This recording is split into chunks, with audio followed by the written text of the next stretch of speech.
Good evening and welcome back to another episode of The Longing, where today we are going to be continuing the chapter that we started yesterday. So, let's get going. By this time their destined victim appeared from his cabin. He was a small and dark but rather delicate-looking man for a sea captain, with large whiskers and moustache, however, and wore a red cotton velvet vest with watch seals at his side. To this gentleman Stubb was now politely introduced by the Guernsey man, who at once ostentatiously put on the aspect of interpreting between them.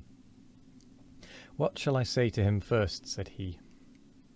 "Why," said Stubb, eyeing the velvet vest and the watch and seals, "you may as well begin by telling him that he looks a sort of babyish to me, though I don't pretend to be a judge." "He says, monsieur," said the Guernsey man, in French, turning to his captain, that only yesterday his ship spoke a vessel, whose captain and chief mate with 6 sailors had all died of a fever caught from a blasted whale they had brought alongside. Upon this the captain started, and eagerly desired to know more. "What now?" said the Guernsey man to Stubb. "Why, since he takes it so easy, tell him that I now have eyed him carefully. I'm quite certain that he's no more fit to command a whale ship than a St. Jago monkey. In fact, tell him from me he's a baboon. He vows and declares, monsieur, that the other whale, the dried one, is far more deadly than the blasted one. In fine, monsieur, he conjures us, as we value our lives, to cut loose from these fish." Instantly the captain ran forward, and in a loud voice commanded his crew to desist from hoisting the cutting tackles, and at once cast loose the cables and chains confining the whales to the ship. "What now?" said the Guernsey man, when the captain had returned to them. "Why, let me see. Yes, you may as well tell him now in fact, tell him I've diddled him, and, aside to himself, perhaps somebody else. He says, monsieur, that he's very happy to have been of any service to us." Hearing this, the captain vowed that they were the grateful parties, meaning himself and mate, and concluded by inviting Stubb down into his cabin to drink a bottle of Bordeaux. "He wants you to take a glass of wine with him," said the interpreter. "Thank him heartily, but tell him it's against my principles to drink with the man I've diddled. In fact, tell him I must go." "He says, monsieur, that his principles won't admit of him drinking, but that if monsieur wants to live another day to drink, then monsieur had best drop all 4 boats and pull the ship away from these whales, for it's so calm they won't drift." By this time Stubb was over the side, and getting into his boat, hailed the Guernsey man to this effect, that having a long tow-line in his boat, he would do what he could to help them, by pulling out the lighter whale of the 2 from the ship's side, while the Frenchman's boats, then, were engaged in towing the ship one way. Stubb benevolently towed away at his whale the other way, ostentatiously slacking out a most unusually long tow-line. Presently a breeze sprang up. Stubb feigned to cast off from the whale, hoisting his boats. The Frenchman soon increased his distance, while the Pequod slid in between him and Stubb's whale. Whereupon Stubb quickly pulled to the floating body, and, hailing the Pequod to give notice of his intentions, at once proceeded to reap the fruit of his unrighteous cunning. Seizing his sharp boat spade, he commenced an excavation in the body, a little behind the side fin. You would almost have thought he was digging a cellar, there in the sea, and when at length his spade struck against the gaunt ribs, it was like turning up old Roman tiles and pottery buried in fat English loam.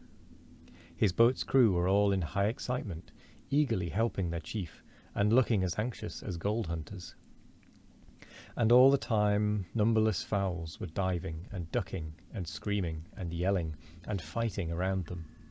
Stubb was beginning to look disappointed, especially as the horrible nosegay increased, when suddenly, from out the very heart of this plague, there stole a faint stream of perfume, which flowed through the tide of bad smells without being absorbed by it, as one river will flow into and then along with another, without at all blending with it for a time.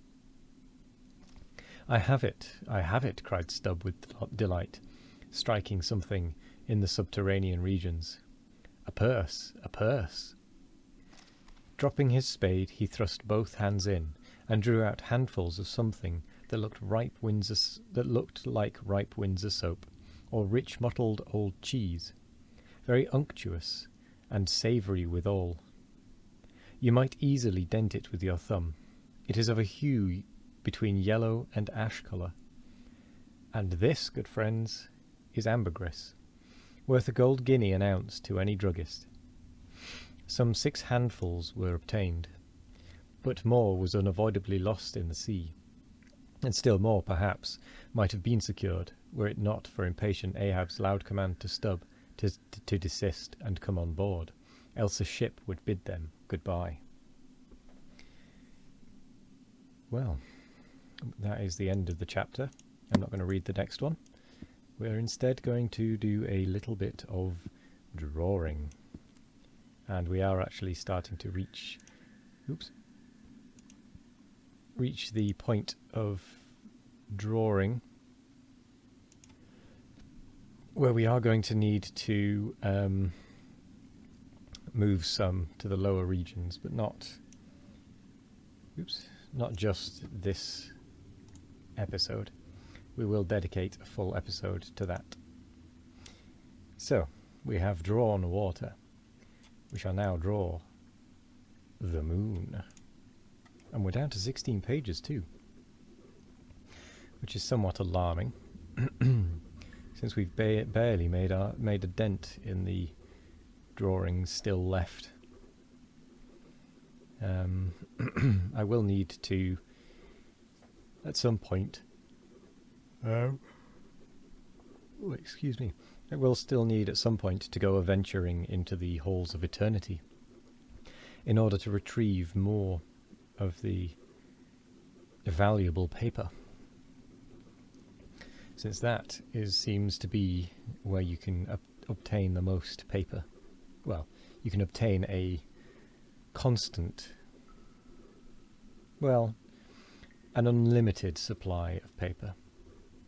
Well, maybe not unlimited, but it seems to be where I've found paper, even though there is large gaps between the paper being found and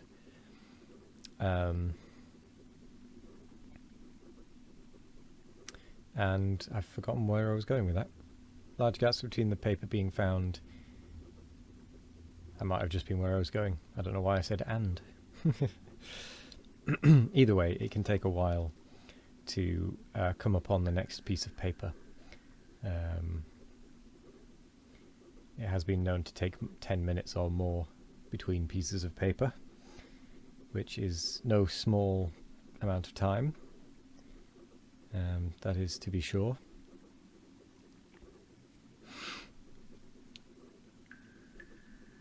But nevertheless, that is fine. After all, we are making progress through the drawings that we have yet to do. There we go. The moon is drawn. The blood red moon.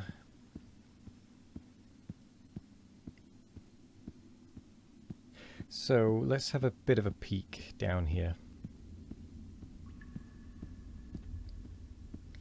since we do have some time left.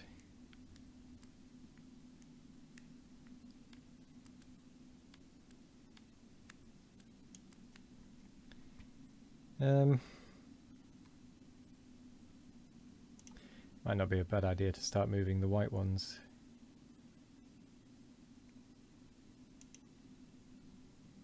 Since we do have a little bit of time.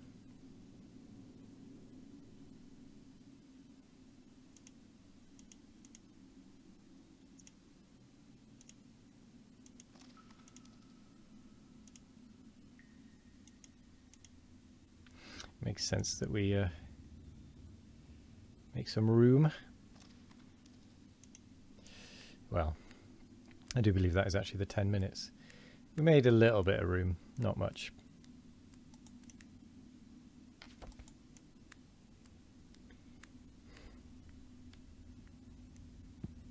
Nevertheless, I will say thank you very much for joining me today. I hope you all have a wonderful morning, evening, afternoon or night. No matter what time of day it is, I hope you all have a wonderful one of it. And as always, we will be back tomorrow for more of The Longing. Goodbye.